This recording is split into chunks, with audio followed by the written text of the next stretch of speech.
Kadang-kadang rezeki ni datang dalam bentuk yang tak disangka-sangka. Klien Kak Ati ni baru je join Ogos tahun lepas. Baru je berkongsi RM32.85. 2 bulan lepas, dia ada pergi ke klinik panel sebab sakit mata. Dan juga demam. Bil dia untuk dua tu RM154. Di mana dia hanya perlu bayar RM10 co-payment, maknanya RM20 lah. Semalam dia diuji lagi.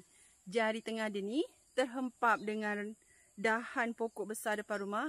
Dia cuba untuk angkat, tapi dahan tu terhempap jari dia dan menyebabkan jari dia hancur dan sedikit patah. Esok pukul 11 malam, pukul 2 petang tadi dia keluar. Tahu tak bil dia berapa? Kak dia terkejut. Bil dia RM8,349 dan 35 sen. Jari sikit je. Sikit sangat. Cuma Kak nak ingatkan, musibah ni dia tak tunggu korang dah ready. Dia datang bila masa dia perlu. Waktu sihat dia lah kita kena buat keputusan bijak. Jangan dah banjir baru sibuk nak cari sampan.